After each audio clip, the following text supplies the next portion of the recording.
गर्मी ऐं सियासी गर्मी जो गिराफ तेज़ीअ सां मथे थींदो पियो वञे। सियासी फ्रंट ते थींदड़ डेवलपमेंट्स ते जेको प्रोग्राम में फोकस कंदासीं। जेको पैनल मूंसां गॾु मौजूदु आहिनि जो तारुफ़ सां कराईंदुसि। कराची स्टूडियो में मूंखे जॉइन कयो आहे MQM पाकिस्तान जा सीनियर अॻवान आहिनि शबीर कायम खानी साहब मूंसां गॾु हिते मौजूदु आहिनि। उनखां सवाइ नाज़रीन मूंसां गॾु मौजूदु आहिनि ससी पलीर साहिबा पाकिस्तान पीपल्स पार्टी जी सीनियर अॻवान, सिद्दीकुल फारूक साहब मुस्लिम लीग नून जा सीनियर अॻवान आहिनि, वीडियो लिंक ज़रिए जेके प्रोग्राम में शरीक हूंदा। ऐं सीनियर सहाफ़ी तज़िया निगार डेली सिंधिया जा एडिटर एजाज़ महर साहब असां गॾु जेके प्रोग्राम में शरीक आहिनि। ऐं सभिनी खे भली कार ऐं सभिनी जी महिरबानी ऐं गुफ़्तगू जे लाइ टाइम कढियो। ऐं सभिनी जी इजाज़त सां शबीर साहब अवां खां आगाज़ कयां थी गुफ़्तगू जो। ऐं कुझु देरि अॻु हिन प्रोग्राम खां मिठी में पाकिस्तान पीपल्स पार्टी ॼाणाए थी त असीं पावर वारो जलसो कयो आहे ऐं जेका नज़र आया फुटेजिस में जेके हिते सुठी माण्हुनि जी हुते पार्टिसिपेशन बि नज़र आई। पीपल्स पार्टी ॼाणाए थी त हीउ जेको अॼोको असांजो थरपारकर वारो जलसो आहे हिन नतीजनि खे वाज़े करे छॾियो आहे। जेके वाज़े नतीजा हूंदा असां इन थरपारकर में पंहिंजी कारकर्दगी जी बुनियाद ते सॼी जनरल इलेक्शन विढ़ंदासीं। कामयाबी असांजी आहे। ऐं पोइ तव्हांजे ताद खे वठी चवनि था इन्हनि सरगर्मियुनि खे वठी चवनि था त हीउ इनखे चइजे त हीउ 0/0 आहे, 0+0 वारो हिसाबु आहे इन ताद जो। बिस्मिल्लाहिर्रहमानिर्रहीम। ॾिसो मां हाणे हिते छा कमेंट कयां। तव्हां चयो त हीउ चवनि था त पीपल्स पार्टी सॉरी MQM ऐं नून लीग जो जेको इतिहाद जेको थियो आहे इहो 0/0 आहे। ऐं असां हाणे हिन ते छा ॻाल्हायूं उहो त वक़्तु ॿुधाईंदो। ऐं बाक़ी जीअं ॻाल्हि कनि पिया त अॼु जेको मिठी में जलसो कयो आहे पाकिस्तान पीपल्स पार्टी ज़ाहिर पीपल्स पार्टी जो हिकिड़ो राइट आहे, हक़ आहे, किथे बि जलसो करे सघे थी।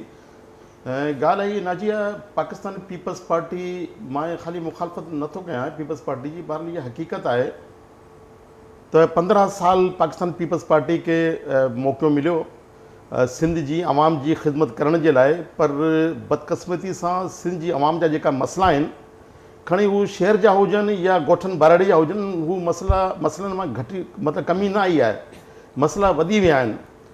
हू मसइला ज़ाहिर हू बेरोज़गारी वारो मसइलो आहे, पाणी जो मसइलो आहे जेका ज़रात जेके डिपेंड करे थो असांजो सिंध।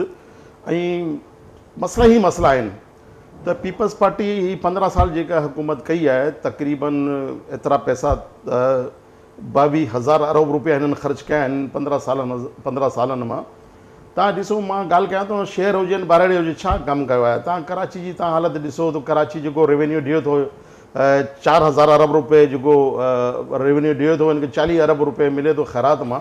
त हिकिड़ी ज़्यादती आहे। सिंध कराची जेको सिंध जो दारुल ख़िलाफ़ा आहे, हिकिड़ो मुआशी हब आहे, हर माण्हू हिते ईंदो आहे रोज़ी रोज़गार जे लाइ। सभिनी जो राइट आहे हीउ शहर कराची सभिनी जो आहे, सॼे मुल्क मां अचनि था, ख़ाली अंदरूनी सिंध खां सभिनी मुल्क मां अचनि था ऐं अचण बि घुरिजे। ज़ाहिर मुल्क जो हिकिड़ो वॾो शहर आहे, मुआशी हब आहे। पर ऑन त कनि न कराची खे डिसऑन कयो हुयो 15 सालनि मां। अगरि हीअ कराची जी ख़िदमत कनि हा त मां सम्झां थो जलसनि जी का ज़रूरत ई न पियो आहे। माण्हू जो हाणे कराची में मेयर असांजो आहे, हैदराबाद में ॾिसो अॻे बि सीएम हिननि जो हो न, पहिरीं सईद कामिल शाह साहिबु हो, सईद मुराद अली शाह साहिबु, सॼी कैबिनेट हिन जो अहम वज़ारतूं हिननि वटि हुई, फाइनेंस डिपार्टमेंट हिननि वटि हो, सभई पैसा हिननि वटि हुआ। ऐं जेका PFC जेका हूंदी आहे NFC खां PFC जेको हक़ मिलंदो आहे हीअ 18 तरमीम खां पोइ इहो राइट आहे सूबे जो। ज़ाहिर सूबे खे इख़्तियारात मिली विया आहिनि पर सूबो बि पंहिंजे ज़िलनि खे इख़्तियारात ॾिए न। असां इहो चाहियूं था त ज़िले ताईं आम UC ताईं इख़्तियार मिलनि। हीअ कहिड़ी मतिलबु इहा त ज़्यादती आहे। तव्हां पाण CM साहिबु उहो सॼो पैसा पाण वटि फ्रिज करे रखे थो ऐं पंहिंजी मर्ज़ी सां विराए थो। त असीं इहो चाहियूं था इख़्तियारात सूबनि खे मिलणु घुरिजनि, सूबनि खां पोइ ज़िलनि खे, टाउन तालुकनि खे UCs खे मिलणु घुरिजे ताकी आम आवाम जी बहितरी अचे, आवाम जो हिकिड़ो फ़ाइदो थिए। पर बदक़िस्मती सां ईअं न थियो आहे। ऐं पीपल्स पार्टी जे दौर मां 18 तरमीम जेका मंज़ूर थी आहे त ख़ुशी जी ॻाल्हि आहे, या त ख़ुशी जी ॻाल्हि आहे, असांखे त ख़ुशी थी आहे। पर भले तव्हां हिन ते इम्प्लीमेंट त कयो, तव्हां ॻाल्हि करियो त इम्प्लीमेंट थिए कोन थो। शबीर साहब अवांजी ॻाल्हियुनि जी अहमियत पंहिंजी जाइ ते। हाणे अवां चओ थी न थियो आहे बदक़िस्मती सां, हाणे थींदो कीअं इन ते ज़रूरु रोशनी विझो। छाकाणि त पीपल्स पार्टी ॼाणाए थी त मुस्लिम लीग नून खे ऐं सभिनी खे जेके हिते वेठल आहिनि उहे सभु वाक़िफ़ आहिनि, तमामु सीनियर आहिनि सभु पंहिंजी फील्ड में। पाकिस्तान पीपल्स पार्टी ॼाणाए थी त मुस्लिम लीग नून खे इलेक्शन रुगो यादि अचे थी, सिंध तॾहिं यादि अचे थी रुगो जॾहिं इलेक्शन अचे थी। MQM जे लाइ उहो ॼाणाइनि था त MQM जो माज़ी जो रिकॉर्ड ॿुधाए थो, हाणे जो रिकॉर्ड ॿुधाए थो। MQM रुगो किंग्स पार्टी चूंड करे थी, हिन भेरे बि वञी उन्हनि जे कैंप में बीठा आहिनि जिते उन्हनि खे आसरो आहे। ॾिसो न, देखो सभ खां पहिरीं 1988 1988 मां 25 साल पहिरीं, तक़रीबन 35 साल पहिरीं first time MQM Peoples Party जो सां इताद थियो, जॾहिं बीबी फर्स्ट टाइम मोहतरमा शहीद बेनज़ीर भुट्टो वज़ीर आज़म इलेक्ट थी हुई, ऐं हुन टाइम MQM सपोर्ट कई, पाकिस्तानी पीपल्स पार्टी जो इताद थियो उनको 93 मां थियो, पोइ 2008 मां पीपल्स पार्टी सपोर्ट कई, MQM सपोर्ट कई पाकिस्तानी पीपल्स पार्टी जी।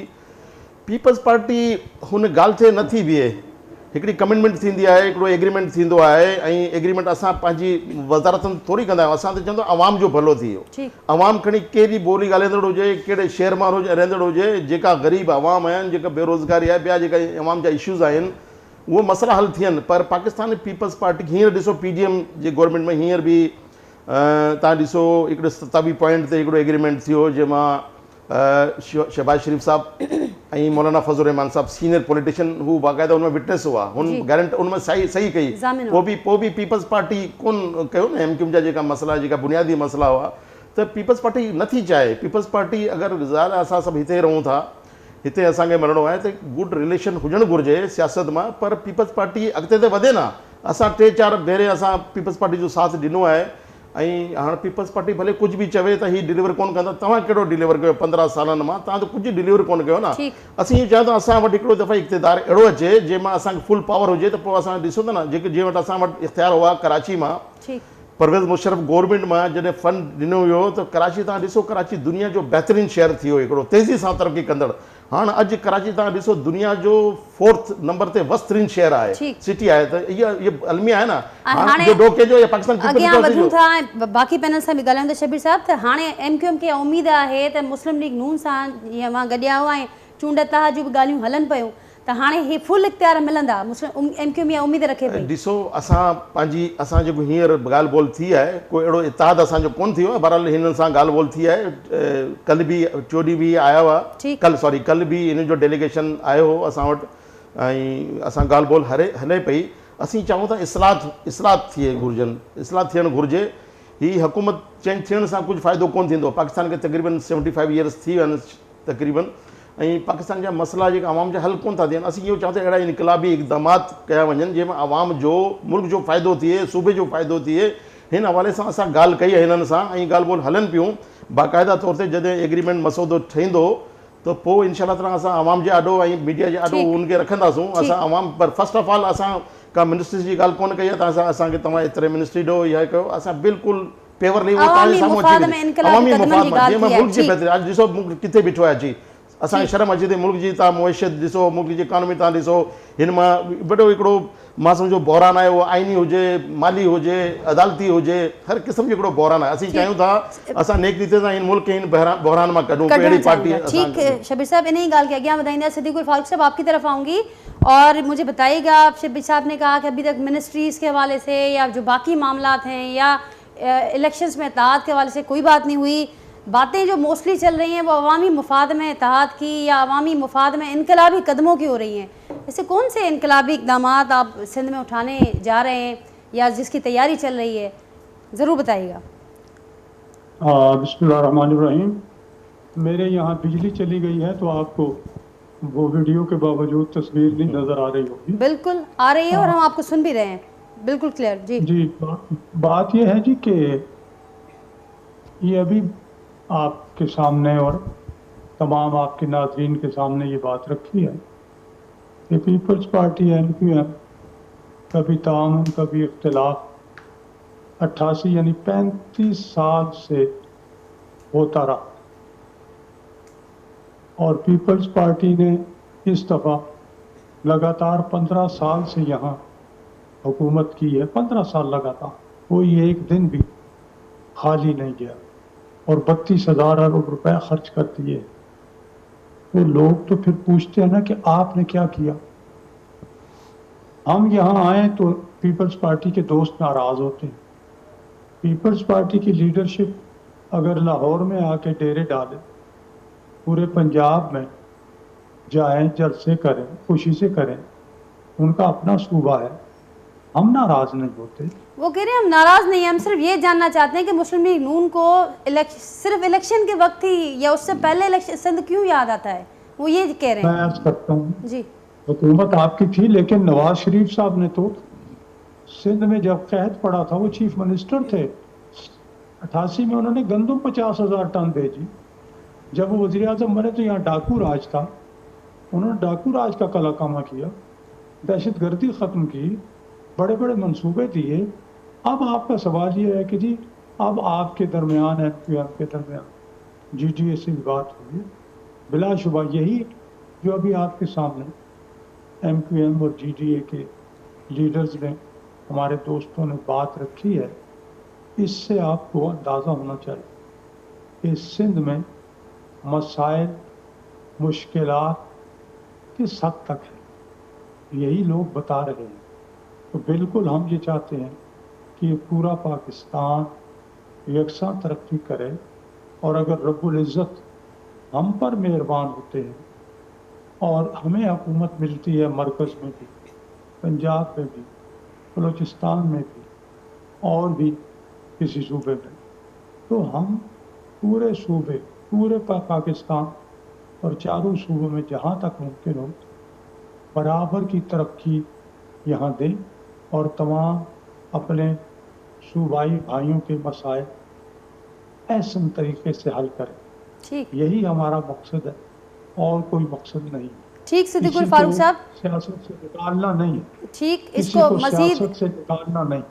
किसी को सियासत से निकालना नहीं, लेकिन आज कुछ देर पहले जलसा हुआ मिठी में पीपल्स पार्टी का, और वहाँ पर ख़िताब करते पीपल्स पार्टी के बड़े सीनियर रहनुमा, उनका ये रहनुमाओं का और उसके साथ साथ उनके चेयरमैन हैं, उनका ये कहना है कि मुस्लिम लीग नून, एक तो आपने इस पर तबसरा फरमा दिया कि सिंध क्यों सिर्फ इलेक्शन से पहले याद आता है, वो ये भी कहते हैं कि ये अभी जो ये सारी सूरत हाल है, अवाम ने 4 साल बड़ी मुश्किल से भुगता है।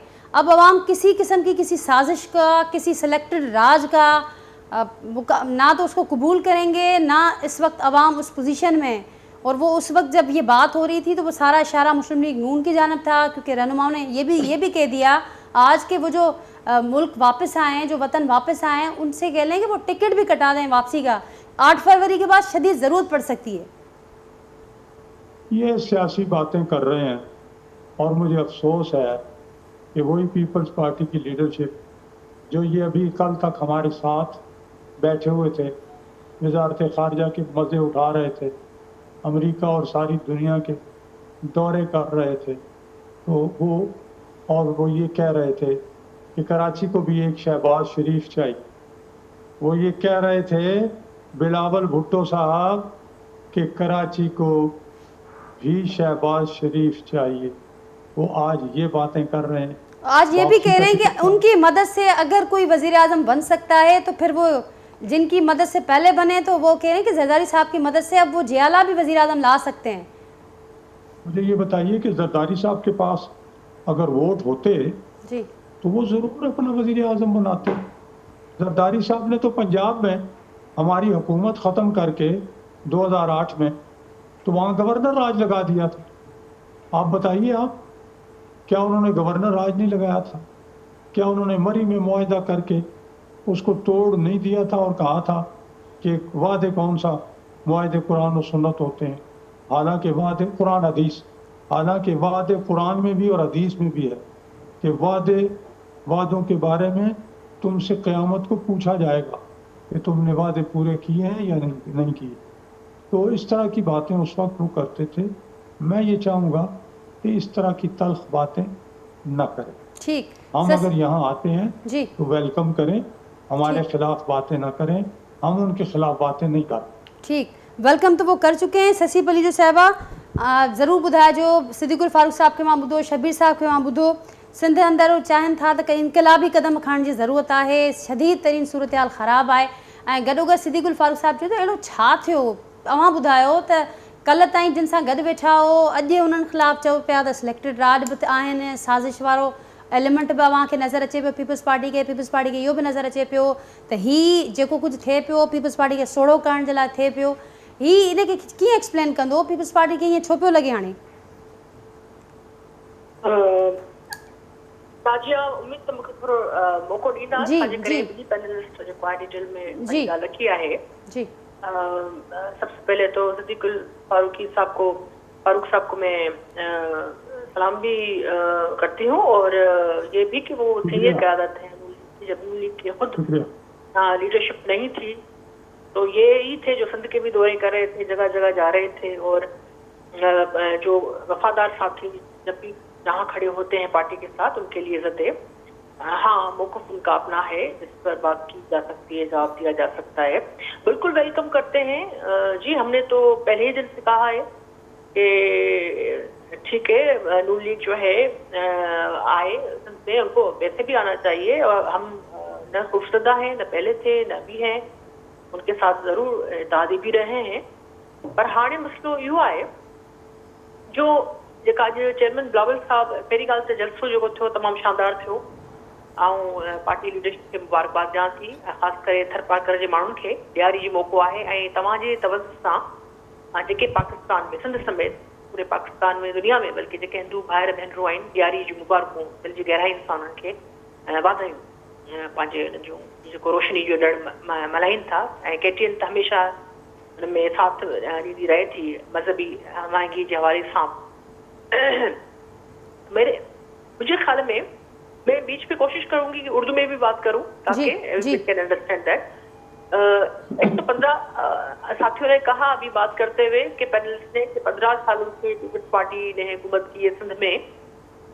मैं तो कहती हूँ पंजाब में तो अभी भी मुस्लिम लीग नून की हुकूमत है, जारी सारी है, न सिर्फ पंजाब में है, निगरान में होते हुए भी फेडरल गवर्नमेंट में भी नून लीग की हुकूमत जारी सारी है। पॉलिसीज कमोबेश वहीं से आ रही है, रायवंड से आ रही हैं, और उनको ही जो है काफी हवालों से देखा जा रहा है।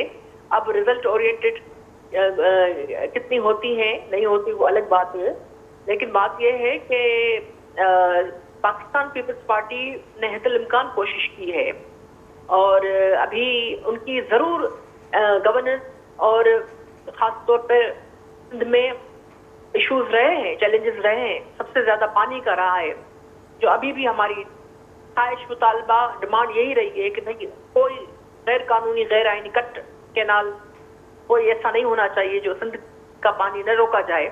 और हम तो पंजाब के भाइयों से भी बार बार ये बात रखते हैं, मुस्लिम लीग नून से भी बात रखते रहे हैं, लेकिन पीपल्स पार्टी ने खास करके कराची में बात हो रही थी, कराची में काफी कुछ ॾिनो आहे पीपल्स पार्टी। तो उहो ई सबब आहे जो हींअर ॿीहर पहिरियों दफ़ो कराची में पीपल्स पार्टी जो आयो आहे, हैदराबाद में आयो आहे, ऐं पूरी बल्दियात में पीपल्स पार्टी ज़ाहिरी ॻाल्हि आहे कुझु त कम कया हूंदा जिन माण्हुनि वोट कयो आहे। ऐं शबीर साहब ॻाल्हि कई पे त बाबा असांजा बुनियादी मसला पीपल्स पार्टी हल न कया। ऐं पंहिंजे भाउ खे चवंदुसि त जेकॾहिं पीपल्स पार्टी इत्तेहादियुनि खे कोन हल कया या उन्हनि खे जेको आहे उन्हनि जी ॻाल्हि कोन ॿुधी त 15 सालनि में त तव्हां बि असांजी कोएलिशन जो हिसो विच में थींदा रहिया आहियो। हा, परवेज़ मुशर्रफ जे भेट में ज़ाहिरी ॻाल्हि आहे उन्हनि जी तव्हां ज़िक्र कयो, उन्हनि 9 सालनि में तव्हांखे 90 सालनि जी वॾी ताक़त ॾेई छॾी।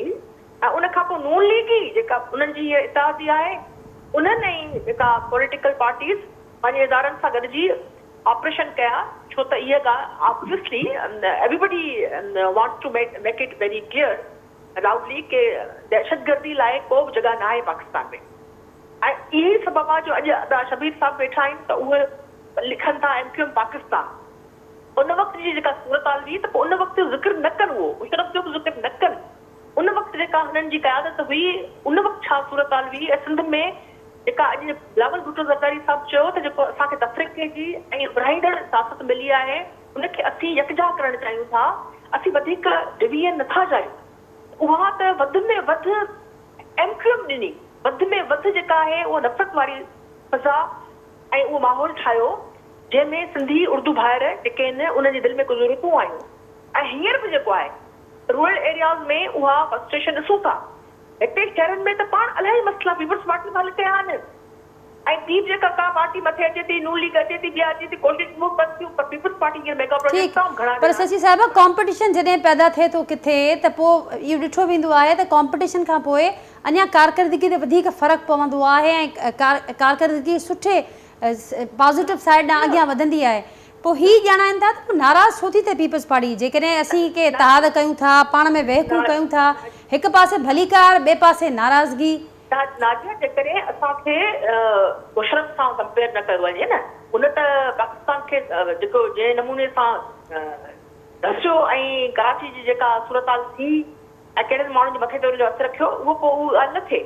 बाक़ी इहो आहे त असीं बिल्कुलु चाहियूं था त मुक़ाबिलो थिए, पर फेयर ऐं फ्री इलेक्शन में थिए, मैदान सभिनी जे लाइ खुलियल हुजे। सिंध में असांखे वोट ॾिनी आहे माण्हुनि, ऐं बिल्कुलु असांजो फर्ज़ु थिए थो त अञा वधीक उन्हनि जे लाइ डिलीवर कयूं, ऐं अञा बि जेके फंडामेंटल राइट्स आहिनि सिंध समेत पूरे पाकिस्तान में जेको आहे उन्हनि जो अमल में उहे शयूं अचनि, ऐं जेके रुकावटूं आहिनि, जेके पेचीदगियूं आहिनि, उहे न हुअणु खपनि। पार्लियामेंट में माण्हू अची वधीक जेको आहे उन्हनि खे उहे इख़्तियार हुजनि त पंहिंजी ॻाल्हि बि रखनि, माण्हुनि जा कम मसइला थियनि ऐं बलदियाती हुकूमतूं कमु कनि। पर इहो चवणु त पीपल्स पार्टी जेको आहे कंहिंजे अचण सां ख़ुशि नथी थिए, या इहो चवणु त पीपल्स पार्टी कुझु कयो ई कोन्हे, त मुंहिंजे ख़्याल में इहा ॻाल्हि जेका अॼु उनजो जवाबु मुख़ालफ़त जो ही वॾो जलसो आहे, जेको अॼु को इलेक्शन कैंपेन जो जेको वाज़े तौर ते उहो ऐलानिया जलसो न हो, उहो ॾियारी जो हो। पर तव्हां ॾिठो त माण्हू निकिता त मतिलबु त का त शइ पीपल्स पार्टी डिलीवर कई आहे, का त शइ पीपल्स पार्टी डिलीवर कई आहे जो माण्हू मोट में अचनि पिया। एजाज़ महमद साहब छा चवंदो समूरी गुफ़्तगू आहे ॿुधी सभिनी पैनलिस्ट जी, ऐं ही असीं अॻु ॾिठोसीं कुझु वक़्तु अॻु त नैरेटिव जे हवाले सां बार बार ॻाल्हि पई थी त शायदि जॾहिं मियां साहब वापसि ईंदा त मुस्लिम लीग नून खे पंहिंजे लाइ कंहिं नैरेटिव जे हवाले सां परेशान थियणो पवंदो आहे, हुननि वटि को नैरेटिव कोन्हे। हिन वक़्तु बहरहाल हू हिकिड़ो नैरेटिव ॾियनि पिया त असीं कीअं इनक़लाबी तरक़ी चाहियूं था, मुल्क जी मुआशी लिहाज़ खां तरक़ी चाहियूं था, पर जेको उन खां वधीक जेका परेशानी लॻे पई त जेको ही नैरेटिव सेट थियो आहे त हिकिड़ो सिलेक्टेड साज़िश आहे, उन ई कैंप मां जेके जीअं ज़िक्र पियो थियो त उहो कल्ह गॾु हिननि सां वेठल आहे, ऐं ख़ुदि पीपल्स पार्टी इहो नैरेटिव खणी करे हाणे त वाज़े थिए पियो त ईंदड़ जेके मामला हूंदा, सरगर्मियूं ऐं जलसा हूंदा, उनमें बि ही नैरेटिव हावी नज़र ईंदो। कीअं ॾिसो पिया हिन शइ खे, त हिन नैरेटिव्स पुठियां जेको बुनियादु आहे उनखे कीअं पिया ॾिसो?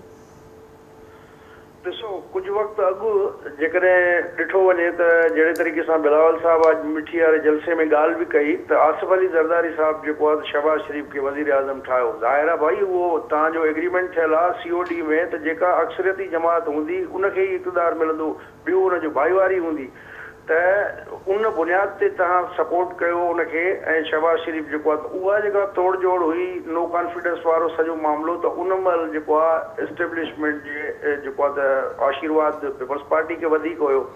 ऐं उन खां पोइ वरी जेको आहे त असां ॾिठोसीं थोरो हुनजो हथु हल्को थींदो वियो, ऐं वरी इहो मामिलो जेको आहे त उहो दस्त शफ़क़त वरी मियां साहिब वारी पार्टी पासे हलियो वियो।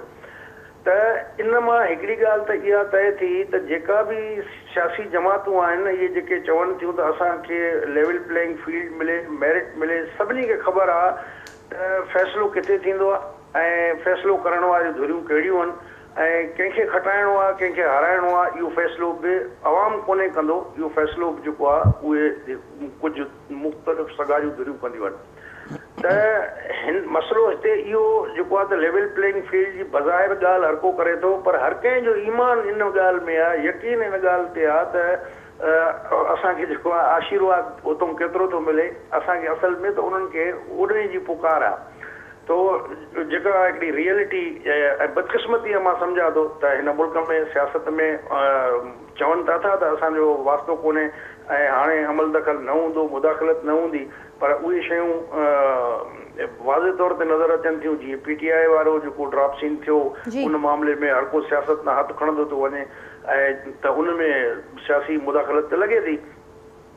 त जेतिरे क़दुरु तालुकात ही जेको थोरी घणी हिक ॿिए जी मुखालफ़त कनि था, इहो बि हिकिड़ो फ्लेवर जे तौर ते जेका बि तनक़ीद हले थी, इहो सियासी हिकिड़ो माहौल आहे। इलेक्शन जी तारीख़ आई आहे, शेड्यूल अञा न आयो आहे, ऐं जंहिंजे करे इहो हिकिड़ो असां इलेक्शन मोड में हाणे वञूं पिया। ऐं हिननि इहो जलसो करे 3 ज़िलनि जी पब्लिक हुई, उहो जेको पाण बि हुननि चयो आजिज़ दामरा साहिबु हिकिड़ो ठीकु आहे, शो ज़बरदस्त कयूं ऐं ॾियारी जे हवाले सां, ऐं हिकिड़ो सिंध में स्टार्टिंग जलसो आहे इलेक्शन कैंपेन जे हवाले सां, त शो त ठीकु हुयो, पर ॻाल्हि इहा आहे त तव्हां डिलीवर जेको आहे, जेके हाणे नओं तव्हां वटि जेको आहे छा आहे, अॼु बि उहो ई साॻियो रोटी कपिड़ा ऐं मकान, महंगाई से हम लड़ेंगे, बाबा ठीक है, गुर्बत से भी लड़ेंगे, वही ॻाल्हियूं त पुराणियूं। तव्हां हे जेको असां वटि मुल्क जो मुआशी निज़ाम जेको आहे हिकिड़ो वेंटिलेटर ते पियो आहे, उनखे कढण जे लाइ तव्हां को हिकिड़ो क्लियर रोड मैप छा था ॾियो, गुरबत घटाइण जे लाइ या महांगाई घटि करण जे लाइ तव्हां वटि कहिड़ो जेको आहे हिकिड़ो रोड मैप आहे, अल्टरनेट छा आहे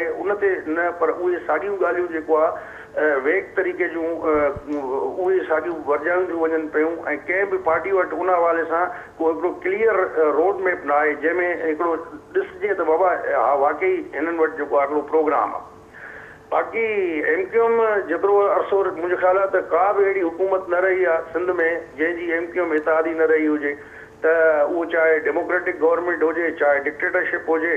त शबीर साहब चयो त असां जेको आहे मुशर्रफ जे दौर में जहिड़ो हिननि खे अख़्तियार माली वसीला मिलिया उन में मूंखे ॿुधाए त सही हिकिड़ो प्रोजेक्ट ॿुधायो जेको मेगा प्रोजेक्ट हुजे जंहिंखे तव्हां कोट करे सघो। ख़ुदि मुस्तफ़ा कमाल साहब जेके क्लिप उन जा वायरल रहिया आहिनि जॾहिं मुखालफ़त में हुया त उन जा तव्हां क्लिप त खणी ॾिसो त हू केॾा इल्ज़ाम थो हणे त MQM वारा फलाणा मोटरसाइकिल ते ईंदा हाणे अरबपति थी विया आहिनि। त ज़ाहिर पब्लिक खे छा मिलियो? तव्हां उन्हनि में हिकिड़ो त ॾेखारियो को प्रोजेक्ट आहे जेको पब्लिक जे लाइ हिकिड़ो तव्हां निशान छॾियो हुजे। चाइना कटिंग, पार्क ते कब्ज़ा, उते जेको आहे त इलीगल तरीक़े सां अलॉटमेंट ऐं इहे सभु शयूं रिपोर्ट थींदियूं रहियूं आहिनि। ऐं पाणी वारा हाइड्रेंट्स जेको आहे उन्हनि खे तव्हां कीअं त कहिड़े तरीक़े सां यूज़ कयो, उहो रेंजर्स वारनि जा सभु प्रेस कॉन्फ्रेंसूं उन्हनि जो रिकॉर्ड सॼो पियो आहे रिकॉर्ड ते। ऐं हाणे उहे कमु वरी माशाल्लाह कराची में NLC पई करे त उहो पाणी जो टैंकर जेको आहे सभिनी 5 स्टार होटलनि खे। ठीकु आहे इजाज़ साहब, हाणे त ही दौर आहे सोशल मीडिया जो जेको दौर आहे हिन जदीद दौर में त का शइ लिखण बि तमामु ॾुखी आहे, हर शइ पई आहे, हर शइ सोशल मीडिया ते आहे, हर शइ ते माण्हू जी आम माण्हू जी हिकिड़ी एक्सेस बि आहे। त शबीर साहब अजय साहब खे ॿुधो मां त ॻाल्हियूं उहे पुराणियूं आहिनि, को नओं रोड मैप बि कोन्हे, त इन पुराणी ॻाल्हियुनि जे आसरे ते बिना कंहिं रोड मैप जे कीअं मामला अॻियां वधंदा? ॾिसो नाजी असीं बि इहो ई चाहियूं था त को अहिड़ी इस्लाह थियणु घुरिजनि इन मुल्क मां जंहिंमें कुझु बहितरी अचे। न त 75 साल थिया न पाकिस्तान खे, 75 ईयर्स थिया आहिनि, कुझु कोन थियो आहे न। पर तरीक़ेकार त साॻियो आहे न, जॾहिं तरीक़ेकार साॻियो हूंदो त रिज़ल्ट डिफरेंट कीअं ईंदी? ॾिसो न ही त हुननि जो कमु आहे जेका ही हुकूमत कनि पियूं न। असां त बिल्कुलु हमेशह हुकूमत जंहिंजो बि असां साथ ॾिनो आहे उहो हुकूमत ज़रूरु पहुती आहे, पर असुलु कमु हुननि जो आहे न त हू आवाम जे लाइ सोचे थोरो। ॻाल्हि हीअ आहे त मुंहिंजी अदी रिस्पेक्टेबल असांजी ससी पलूजा साहिबा मुंहिंजी भेण इहा ॻाल्हि कई त MQM जे दौर मां इहो नफ़रतूं जो परवान चढ़ियो हुयो, पर मां सम्झां त शायदि मुंहिंजी भेण हुन वक़्तु जनम कोन थियो, हुन कोन ॼाई हुई, छाकाणि त 1973 में MQM कोन हुई। 1972 में पीपल्स पार्टी हुई। पीपल्स पार्टी जे करे सिंध मां जेका रहंदड़ हुआ असांजा सिंधी ॿाहिरि उर्दू ॻाल्हाईंदड़ प्यार सां मोहबत सां, इहो पीपल्स पार्टी जे दौर मां थियो। तव्हां पुछा करे वठो या पंहिंजे रिकॉर्ड खे दुरुस्त करे वठो।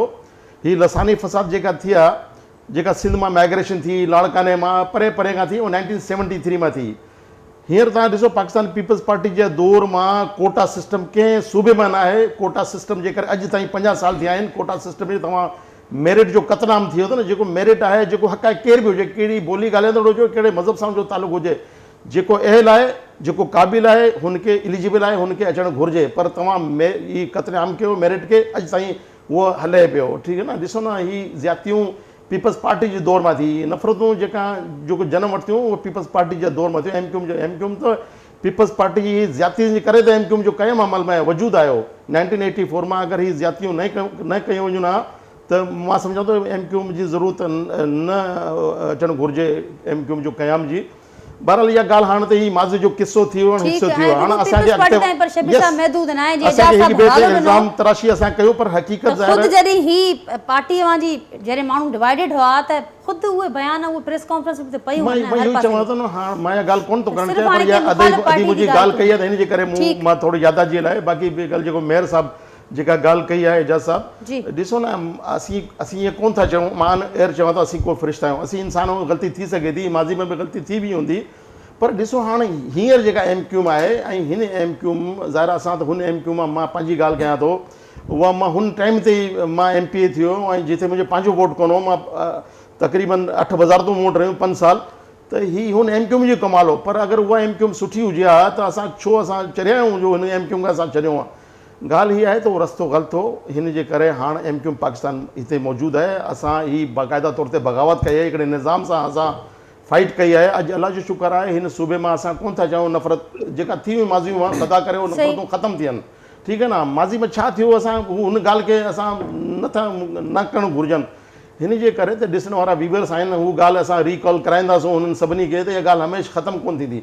हाणे त असांखे अॻिते वधिणो आहे प्यार मोहबत सां। वधंदासीं साॻियूं प्रैक्टिसिस, साॻियो तरीक़ेकार, साॻियूं पुराणियूं ॻाल्हियूं, साॻिया मामरा। उहा एजाज़ साहब बि ॻाल्हि कई, मुंहिंजो सुवाल बि हो त नओं रोड मैप किथे आहे? उहा मुस्लिम लीग नून हुजे, ही हुजे, हिन वक़्त ताईं त रुॻो ॻाल्हियूं ऐं हवाला बिल्कुलु रोड मैप आहे। ॾिसो इहो ई थो चवां न, जीअं एजाज़ मेहर साहब कई त इहो कोई MQ में कमु कयो ॾेखारे वञनि।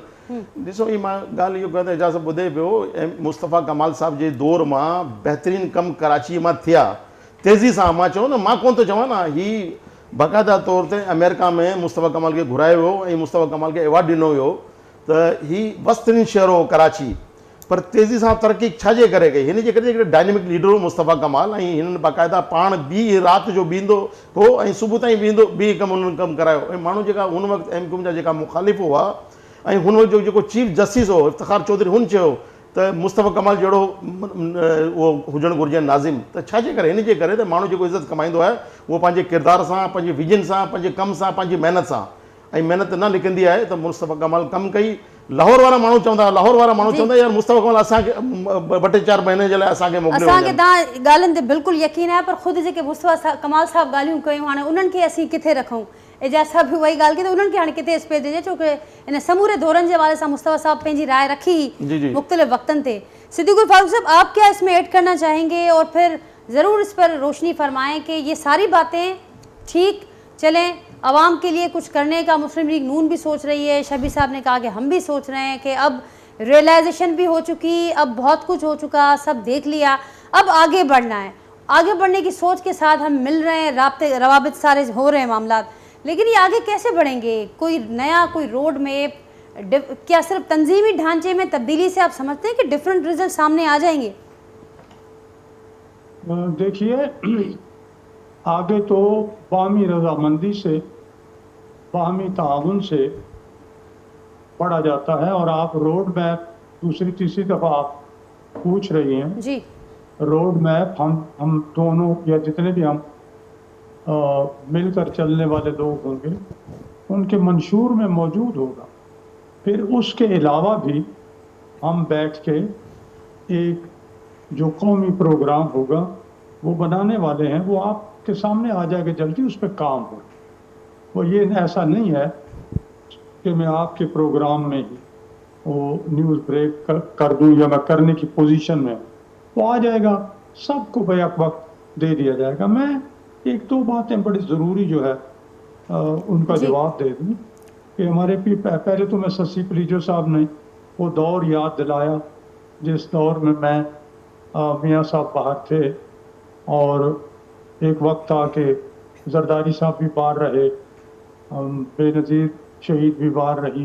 बहरहाल मैं अपने लीडर के दौर में बाहर, तो ताउन वाटर कॉन्फ्रेंसेस होती थी, सियासी इज्तिमा होते थे, ससी पलीजो बहन जो है इनके साथ मुलाकातें होती थी। ये बहुत अच्छी पॉलिटिकल वर्कर हैं, मैं भी कुछ गुजारे का वर्कर हूँ, तो हम एक दूसरे की इज़्ज़त और एहतराम करते हैं, इनका शुक्रिया। मैं कहना चाहता हूँ कि आसिफ अली जरदारी साहब 21 के शुरू में जब वो PDM से अलग हुए, किस बात पर? इस्तीफे तो सारी पार्टियों ने जमा कर लिए थे अपने अपने, लेकिन आसिफ अली जरदारी साहब ये कहते थे कि मैं सिंध असम्बली से हम इस्तीफे नहीं दें। फिर उन्होंने यहाँ पिंडी में जो एक कॉन्फ्रेंस हुई उसमें वीडियो लिंक से खिताब करते हुए कराची से ये कहा कि मेरा एक ही बेटा है और मैं उसकी जान का ख़तरा मोल नहीं ले सकता। वो अलग हो गए थे और ये कहा कि मियाँ साहब आप आए ना पाकिस्तान, जब आप पाकिस्तान आएंगे तो फिर हम इस्तीफे देने की बात करें। तो मियाँ साहब जब आ गए तो अब उन्हें एतराज़ नहीं करना चाहिए। फिर यही आसिफ अली जरदारी साहब थे, इन्होंने बाजवा के साथ मिलकर बलूचिस्तान की हमारी हुकूमत गिरा दी थी और सेनेट में जो कुछ हुआ फिर वो आपको मालूम है। तो ये भी जरदारी साहब ने किया, हमने उसके बावजूद इनके साथ ताउन किया और हम इकट्ठे चले। तीसरी बात ये मैं आपको बताऊं कि हम लोगों मुस्लिम लीग को, नवाज शरीफ, शहबाज शरीफ को, सिंधी भाइयों बहनों से, सिंध की धरती से कितना प्यार कि जब काउंसिल ऑफ कॉमन इंटरेस्ट का इजलास हुआ, कायम अली शाह साहब उसमें थे, पंजाब के चीफ मिनिस्टर शहबाज शरीफ साहब थे, तो उन्होंने अपने हिस्से के 10 अरब रुपए सिंध को दे दिए। तो अब ऐसा क्या हो गया सिद्दीकुल फारूक साहब, आपने बिल्कुल सही फरमाया। उसमें एक बात ये भी ऐड कर लें, मुझे भी ये याद पड़ता है कि ये भी ज़रूर तय हुआ था कि अब माजी के सारे इख्तलाफात को, सारे मामलात को जब हम एक तरफ रख रहे हैं, जब हम इस नहज पर आ चुके हैं कि हम इतराफ़ भी कर रहे हैं और रियलाइजेशन भी हो चुकी, तो फिर ये भी तय पाया था कि अब जो सियासी बयानबाजी होगी, थोड़ी देर पहले आपने जो कहा कि ये सिर्फ सारी तलखियाँ, आपने इसको सियासी बयानबाजियों का नाम दिया, तो इन सियासी बयानबाजियों में भी सियासत किस किस्म की जाएगी उसका बड़ा ख्याल रखा जाएगा। तो अब जो ये सारे मामला चल रहे हैं, इस पर अब क्या कहेंगे कि इसको कैसे होना चाहिए था? आप यकीन माने जी, आप यकीन माने कि नाजिया, हम बहुत ख्याल रख रहे हैं और रख रहे थे, लेकिन इन्होंने अखबारों में मजमून लिखने शुरू कर दिए, इनके सेक्रेटरी इत्तलात हैं, इनके जनाब अली लीडरशिप ने हमें जनाब धांधली की पैदावार कहना शुरू कर दी। इन्होंने वो कौन सी बात थी जो कहनी नहीं शुरू कर दी, और मुझे दुख हुआ कि पीपल्स पार्टी की लीडरशिप ने यही काम शुरू कर दिया। ना करते तो अच्छा था। तो मैं जवाब में 2-4 जो बातें मैंने सामने रखी हैं रिकॉर्ड पर, मैं ये भी ना करता, वल्ला मुझे कोई अच्छा नहीं लगा कि अगर ये इस हद तक ना जाए। सच्ची पुलिस साहब मेरा ख्याल में इस प्रोग्राम में उन्होंने कोई ऐसी बात नहीं की। वो मेरे साथ हैं, उनसे हम जवाब लेंगे, लेकिन अब मुस्लिम लीग पीपल्स पार्टी से तो हम पूछते हैं कि वो क्यों इस नहज तक ये मामलात आ गए हैं। वो तो ये कह रहे हैं कि ये सारे मामलात, मुस्लिम लीग नून को क्या लग रहा है, क्यों पीपल्स पार्टी इस नहज तक आ पहुँची है कि वो उनके सेक्रेटरी इत्तलात को लिखने की ज़रूरत पड़ रही है? आपके हवाले से उनके जलसों में बड़े सीनियर रहनुमा ये बयान दे रहे हैं कि ये मुस्लिम लीग नून तो कभी धांधली के सिवा आई नहीं है। अच्छा, मुस्लिम लीग धांधली के सिवा कभी नहीं आई। मुस्लिम लीग तो माशाल्लाह अपना उनका वोट, उसका वोट बैंक है, और इंशाल्लाह अभी ये देख लेंगे। हम ये कब कहते हैं कि सिंध में पीपल्स पार्टी का वोट बैंक नहीं? हम कभी नहीं कहेंगे। इस तरह के झूठ और इस तरह की फजूल बातें हम नहीं करेंगे। इसका सबब क्या देख रहे हैं आप? क्यों पीपल्स पार्टी इस वक्त ऐसी बातें कर रही है? अगर आप कह रहे हैं कि हम बड़ा अच्छा वक्त गुजरा। अब ये बात भी मैं बता ही दूँ। जी बताओ जी प्लीज़। मेरा ये ख्याल है कि पीपल्स पार्टी की लीडरशिप का कोई प्रोग्राम था मरकज़ में हुकूमत बनाने, और उनका ये ख्याल था कि वो मरकज़ में हुकूमत बना लेंगे। पंजाब में आके बैठना शुरू किया तो उनका ख्याल था कि पंजाब के लोग दौड़ के उनके पास जाएंगे और कुछ और लोग भी उनके साथ मिलेंगे, ये MQM और शायद GDA उनके साथ जाएंगे। अब वो बात नहीं, तो इससे वो ये समझते हैं कि बिलावल भुट्टो जरदारी साहब को वज़ीर आज़म बनाने का उनका ख्वाब था, उसकी शायद अब ताबीर न मिले, इसलिए अब वो गुस्से में है और हमारे खिलाफ वो ज़्यादती कर रहे हैं। ठीक, दूध उन्होंने वेलकम किया, लेकिन साथ महंगियाँ भी डाल। ठीक, साथ में ज़्यादती भी चल रही है। ठीक ठीक, ससी बलूचा साहब अच्छा रिस्पॉन्ड कंदो। ख्वाब हो पीपल्स पार्टी जो, पर हाणे शायद साबिया न थी सके। बिलावल भुट्टो ज़रदारी साहब वज़ीर आज़म बनाइण जो ख्वाब हो न, ख्वाब आहे, ऐं न सिर्फ़ सिंध जे अक्सरियती माण्हुनि जे दिलि में आहे, पर पाकिस्तान पीपल्स पार्टी जी रंजीर आहे मोहतरमा साहिबा शहीद भुट्टो जे ज़माने खां। त उहे माण्हू बिल्कुलु जेकॾहिं लेवल प्लेइंग फील्ड, ऐं इहा हक़ीक़त आहे, लेवल प्लेइंग फील्ड सिर्फ़ु हिकिड़ी डिमांड न आहे, पर इहा हक़ीक़त आहे त ट्रांसपेरेंसी ऐं उहा जेका फेयरनेस ॾिसण में अचे, उहा यकीनी बनायो वञे त उहो ज़रूरु पीपल्स पार्टी बिल्कुलु वॾे अंग में सीट खणण जी पोज़ीशन में आहे। थोरो नाजिया मूंखे मौक़ो ॾिजो, 2-3 शयूं जल्दी जी थोरो उन्हनि खे रिस्पॉन्ड कयां पंहिंजे मोहतरम। इन ते बि ज़रूरु रोशनी विझो त लेवल प्लेइंग फील्ड किथे नथी मिले पीपल्स पार्टी खे, छाकाणि तव्हांजा ओपोनेंट मुसलसिल इहा ॻाल्हि कंदा अचनि था त जलसा अवां कयो था, वञो अवां था, जिथे किथे अवां खे सरगर्मियूं अवां जूं खुलियल आहिनि, मामरा अवां जा सही पिया हलनि। जी नाजिया, हुन खां पहिरीं जेके पीपल्स पार्टी खे ज़ाहिरी ॻाल्हि ज़िक्र करे ॻाल्हियूं कयूं वयूं न, उन में मुख़्तसरन प्रोग्राम में वधीक त कोन, पर मुख़्तसरन हिकिड़ो इहो त आसिफ अली ज़रदारी साहब पीपल्स पार्टी बिलावल साहब जे हवाले सां इहा ॻाल्हि बार बार कई वई त उन्हनि जेको आहे साज़िशूं कयूं दुरियुनि सां गॾिजी या कीअं, बिल्कुलु बि न। उनखे आउं तस्दीक कयां थी, रद्द कयां थी, तस्दीक आउं छा कंदसि, पर उनखे आवामी हिकिड़ी साम्हूं आहे चिटी ॻाल्हि। बल्कि पार्लियामेंट में मुस्लिम लीग नून ऐं JUS अचण लाइ तयारु कोन हुआ। उन्हनि खे पार्लियामेंट जो रस्तो, बल्कि इलेक्शन में तव्हांखे यादि हूंदो वञण लाइ तयारु न हुआ उहे, पर पीपल्स पार्टी उन्हनि खे चयो, आसिफ अली ज़रदारी साहब चयो त बाबा इहो पार्लियामेंट में त ॿियो इहो मैदान पाण ख़ाली कोन छॾींदासीं, छॾणु खपे ई न। ॿी शइ इहा आहे त पीपल्स पार्टी जेको आहे उहा हर मौके ते, पहिरीं ॻाल्हि त नवाज शरीफ साहब आए तो पीपल्स पार्टी ने बिल्कुल उनको वेलकम किया है, और बल्कि पीपल्स पार्टी ही वो जमात थी। आसिफ अली ज़रदारी साहब बार बार कहते रहे कि मियां साहब की है बिल्कुल यहाँ उनकी पार्टी की यहाँ लोगों के दिलों में, और न सिर्फ पंजाब काफी और जगहों पे, तो उनको यहाँ होना चाहिए। और यहाँ अगर आप उनकी फैत पहने, लेकिन उनको यहाँ होना चाहिए। तो ये तो हम ही थे जो डिमांड करे थे, नून लीग पार्लियामेंट में भी हो, नून लीग आए, नून लीग का वजीर आज़म भी बनाया गया, नून लीग को साथ भी दिया गया। और ये पॉलिटिकल जब भी फोर्सेस साथ बैठती हैं तो मेरे ख्याल में ये अच्छाई कोई अच्छा नतीजा ही आता है, कोई खराबी इसमें नहीं है। और COD भी इसी सोच को रखकर बनाई गई थी। सिद्दीक फारूक साहब जो है बहुत ही मंझे हुए सियासतदान है, खुद भी सारी बारीक बीनियों और जो जमहूरी इक़दार है उनको समझते हैं। इस वक्त जो एक कंस्पिरेसी के तहत पीपल्स पार्टी के खिलाफ जो एक दानिशवराना एक माहौल जोड़ने की भी कोशिश की जा रही है।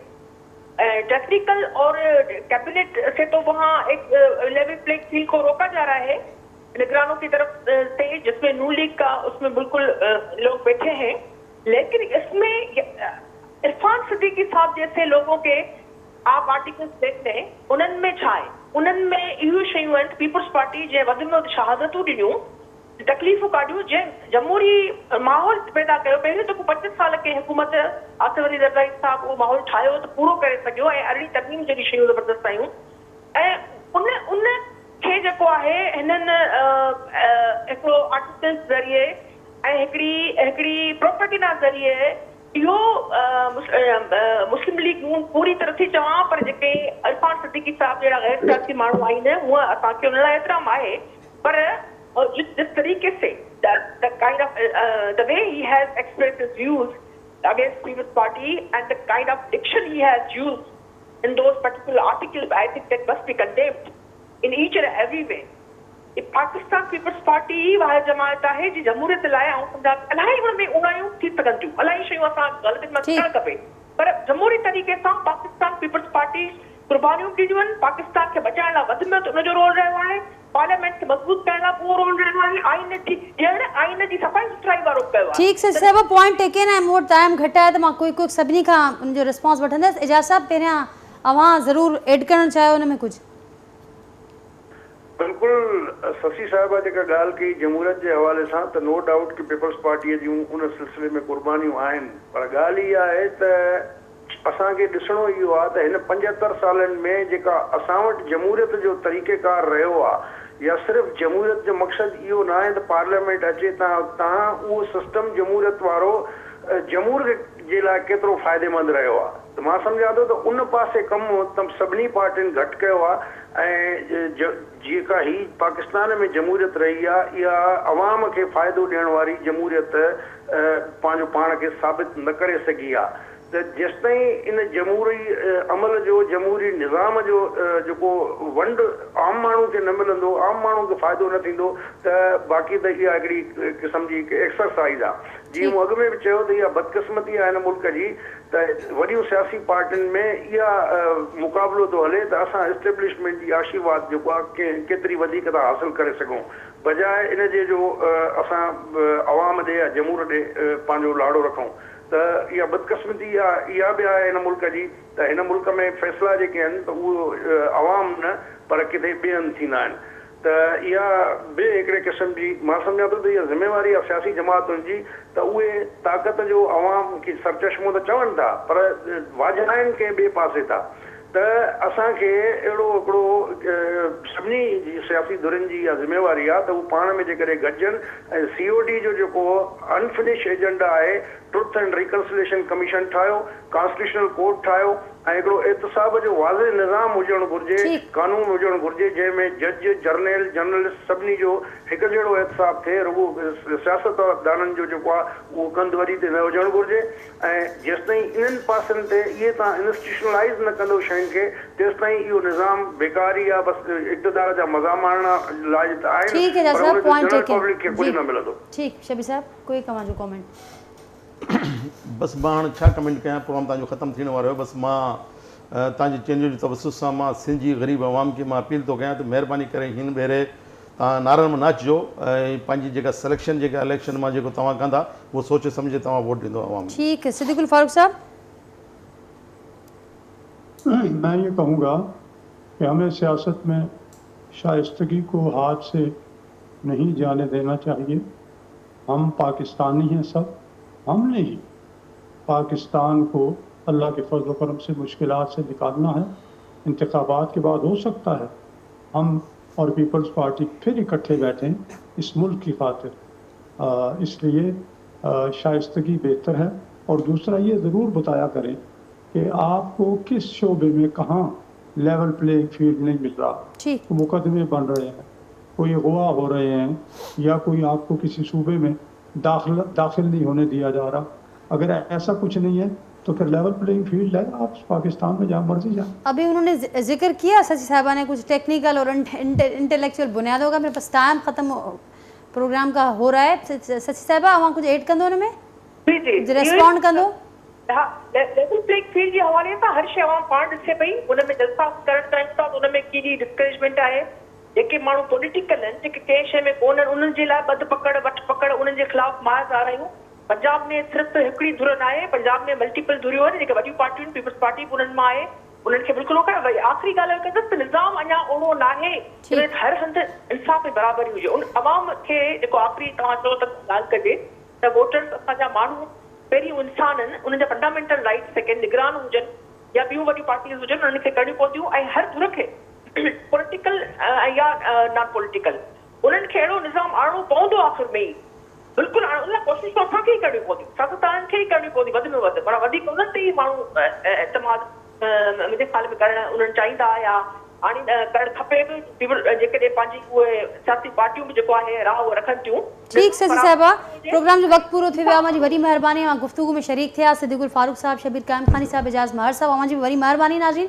गुफ्तगू जी जेका अवां समूरी ॿुधी ऐं ज़ाहिर सियासी पार्टियुनि जो जेको किरदारु आहे हिन समूरी सूरत हाल में तमामु घणो अहम आहे। ऐं इहा जेका ॻाल्हि थिए पई त जमहूरियत जो ख़ासि करे दावेदार जेके पार्टीज़ आहिनि उन्हनि वटि जमहूरियत जो केतिरो क़दुरु आहे, रुगो मंशूरनि जे हथ ताईं न, रुगो बयाननि जे हथ ताईं न, पर हू पंहिंजे एक्शन्स में उन जमहूरियत खे किथे रखनि था, किथे प्रायोरिटी केतिरी प्रायोरिटी ॾियनि था, ही तमामु अहम हूंदो। ऐं ही हाणे वक़्तु बि परे कोन्हे ऐं उहो तमामु ॾींहं वेझा आहिनि जॾहिं ही नज़र ईंदो त जमहूर खे किथे रखियो वञे थो पार्टीज़ पारां। नाज़रीन इजाज़त वठंदा तव्हां खां। सुभाणे मां वरी मुलाक़ात कंदासीं। पंहिंजे फीडबैक खां असांखे ज़रूरु आगाह कजो। अल्लाह हाफ़िज़।